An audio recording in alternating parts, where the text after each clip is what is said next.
Students, in our previous lecture we discussed about reducing pollution. बेटा reducing pollution के बारे में हमने पढ़ा था कि कौन कौन से मेथड्स हैं जिनकी मदद से हम पोल्यूशन को रिड्यूस कर सकते हैं, अपनी एनवायरनमेंट को बचा सकते हैं. Let's start our today's topic. Our today's topic is review exercise. बेटा इसमें हम पूरी चैप्टर से रिलेटेड जो क्वेश्चंस हैं उनको रिव्यू करेंगे. Our today's topic is review. बेटा इसमें हमने पूरे चैप्टर के क्वेश्चंस के बारे में पढ़ना है, दोबारा से पूरे चैप्टर का रिव्यू लेना है. Let's start. Question number 1, who was Rachel Carson. बेटा रेचल कार्सन कौन था? ये एक इन्वायरमेंटलिस्ट था, एक साइंटिस्ट था. Rachel Carson was one of the greatest environmentalist. Environmentalist यानी इन्वायरमेंट की स्टडी करने वाला था और ये अजीम तरीन साइंसदानों में शुमार होता था. ठीक है जी, जिसने पोल्यूशन के टॉपिक के ऊपर बहुत ज़्यादा काम शामिल किया. बेटा क्वेश्चन नंबर 2 आपके सिलेबस में इंक्लूडेड नहीं है, ये स्किप्ड है. क्वेश्चन नंबर 3 देखिए, how is pollution affecting the earth. Pollution का हमारी ज़मीन के ऊपर क्या असरात मुरतब कर रही है pollution. What steps can be taken to reduce pollution. और हम पोल्यूशन को कम करने के लिए कौन कौन से स्टेप्स ले सकते हैं, कौन कौन से काम जो हम कर सकते हैं. आंसर देखिए, pollution affect all areas of earth. Pollution जो है वो ज़मीन के तकरीबन तमाम एरियाज़ पे असरअंदाज होती है, including water, land and atmosphere, जिसमें पानी, हमारी ज़मीन और आबो हवा सब शामिल है. बेटा causing immediate harm and long term damage, और इसमें बहुत ज़्यादा जो ज़रर रसा यानी नुकसानदेह असरात हैं वो हमारी ज़िंदगियों पे, हमारी हेल्थ पे मुरतब होते हैं. नेक्स्ट देखिए बेटा, स्टेप्स टू रिड्यूस पोल्यूशन. आप पोल्यूशन को कैसे रिड्यूस कर सकते हैं. नंबर 1 देखिए, reduce rate of burning the कोल.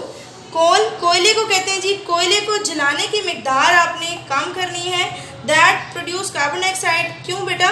क्योंकि कार्बन डाइऑक्साइड इसमें कोयले को जलाने से प्रोड्यूस होती है in the atmosphere which is harmful for living organism. और कार्बन डाइऑक्साइड की ज़्यादा मिकदार का बढ़ जाना लिविंग ऑर्गेनिजम्स के लिए नुकसानदेह है. ठीक है जी. नेक्स्ट देखिए, to reduce the use of chlorofluorocarbon. Chlorofluorocarbon बेटा ये वो गैस है जो कि रेफ्रिजरेटर्स या एयर कंडीशनर्स से खारिज होती है. ठीक है जी. इसका यूजेज जो है ये क्लोरोफ्लोरोकार्बन का वो कम से कम करना है, as they affect the ozone layer. उसकी वजह क्या है? क्योंकि ये ओजोन लेयर को नुकसान पहुँचाती है. अब ओजोन लेयर क्या है, आप में से कुछ बच्चे नहीं जानते होंगे. ओजोन लेयर बेटा हमारी पूरी ज़मीन को, हमारी अर्थ को कवर करने वाली एक ऐसी तह है जो कि हमारी अर्थ को सूरज से आने वाली अल्ट्रावायलेट रेडिएशन से बचाती है. ठीक है. लेकिन जो क्लोरोफ्लोरोकार्बन है ये उस तह को, ओजोन की तह को नुकसान पहुंचाती हैं, इसलिए हमें उसका इस्तेमाल कम से कम करना है. थर्ड देखिए, to reduce pollution lower the rate of deforestation.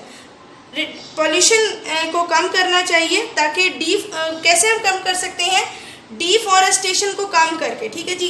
Forestation कहते हैं फॉरेस्ट को उगाना, जंगलात को उगाना, और डिफॉरेस्टेशन कहते हैं जंगलात को काटना. मीन्स हम जंगलात के काटने की मिकदार को कम करेंगे तो उससे भी बेटा पोल्यूशन जो है वो कम से कम हो सकती है. ठीक है. जंगलात को काटना भी हमें कम से कम करना पड़ेगा. क्वेश्चन नंबर 4 देखिए बेटा, what is meant by biodegradable and non biodegradable. बेटा इन दोनों का आपने मीनिंग्स बताने हैं कि बायोडिग्रेडेबल और नॉन बायोडिग्रेडेबल कौन से वेस्ट होते हैं. बेटा बायोडिग्रेडेबल उस वेस्ट को कहते हैं जो कि नेचुरली डिकम्पोज हो जाए. ठीक है.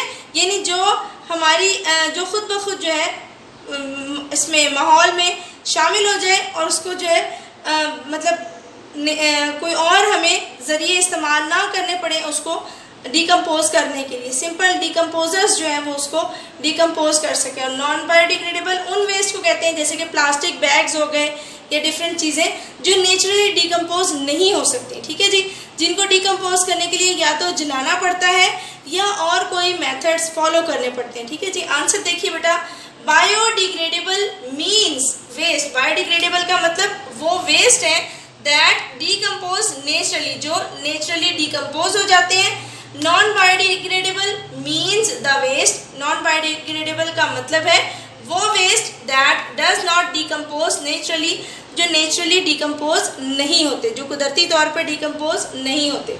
नेक्स्ट क्वेश्चन देखिए बेटा, question number 5, what is land pollution? बेटा लैंड पोल्यूशन का क्या मतलब है, हाउ इट इज कॉज्ड, ये कैसे पैदा होती है, and what can be done to reduce it, और लैंड पोल्यूशन को रिड्यूस करने के लिए, कम करने के लिए हमें क्या करना चाहिए। आंसर देखिए, land pollution is the degradation of earth's land surface caused by human misuse.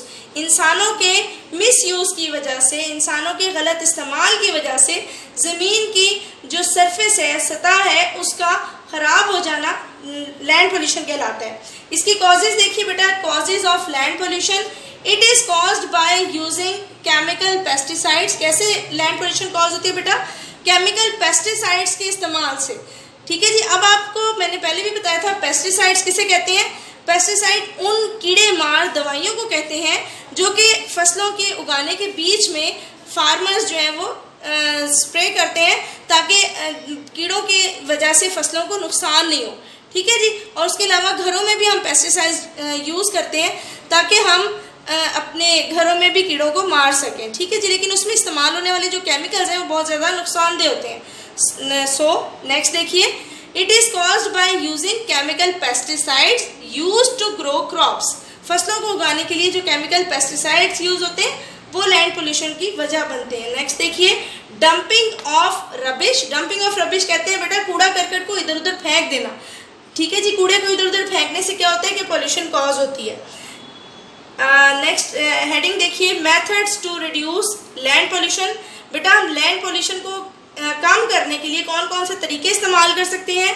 A great deal of land pollution on earth could be reduced. बहुत ज़्यादा मिकदार में लैंड पोल्यूशन को कम किया जा सकता है इफ़ पीपल फॉलो 3 R's। अब 3 R's क्या है बेटा? इसकी मैं डिटेल आपको बताऊंगी।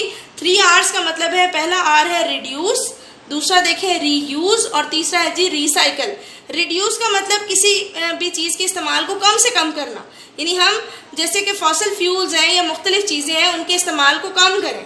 ठीक है जी। रीयूज़, जो चीज़ें हमारे लिए फालतू हैं कोशिश करें कि ज़्यादा से ज़्यादा उनको दोबारा इस्तेमाल करने की कोशिश करें, उनको फेंके नहीं। ठीक है जी। रीयूज़, दोबारा इस्तेमाल करना, और रिसाइकल, जो हमारे पास वेस्ट प्रोडक्ट हैं उनसे नई चीज़ें बनाने की कोशिश किए जाना, जैसे कि प्लास्टिक बॉटल्स वगैरह होती हैं या डिफरेंट चीज़ें, उनसे नई चीज़ें बनाना। ठीक है जी। रिसाइकल कहलाता है। उसके बाद देखिए बेटा question number 6, how is marine life being affected by pollution. Pollution का समंदरी हयात के ऊपर क्या असर पड़ता है? मेरीन लाइफ कहते हैं बेटा समंदर में रहने वाले जो जानदार हैं, जो पौधे हैं और जो जानवर, उनके बारे में बात हो रही है कि उनके पोल्यूशन से क्या असरात उनके ऊपर मुरतब होते हैं। आंसर देखिए, oil pollution from shipping accidents. Shipping accidents means ships के या बहरी जहाज़ों के होने वाले जो एक्सीडेंट्स हैं उनसे जो ऑयल पोल्यूशन पैदा होती है, एंड डंपिंग, और उसके अलावा जो कूड़ा वगैरह थ्रो करते हैं उससे this can cause serious harm. उससे बेटा बहुत ज़्यादा सीरियस नुकसान होता है टू सी लाइफ, समंदर में रहने वाले जो जानदार हैं और पौधे हैं उनको, एंड अदर एनिमल्स, और दूसरे जानवरों को भी, that depend on sea creatures, जो सी क्रिएचर्स पे यानी मछलियों वगैरह के ऊपर, फिश के ऊपर, क्रैब्स के ऊपर डिपेंड करते हैं as part of food chain, food chain का एक हिस्सा होने के नाते। ठीक है जी। मीन्स इस तमाम ऑयल पोल्यूशन का, या आप ये कह सकते हैं कि समंदर में होने वाली जो पोल्यूशन है उसका नुकसान ना सिर्फ समुद्री हयात को भुगतना पड़ता है, समंदर में प्लांट्स और एनिमल्स को भुगतना पड़ता है, बल्कि उन जानवरों को भी भुगतना पड़ता है कि जो उन फिश को या उन समंदर में रहने वाले एनिमल्स को ईट कर रहे हैं। क्लास इन तमाम क्वेश्चंस को अच्छी तरीके से रिवाइज करें। Thank you so much.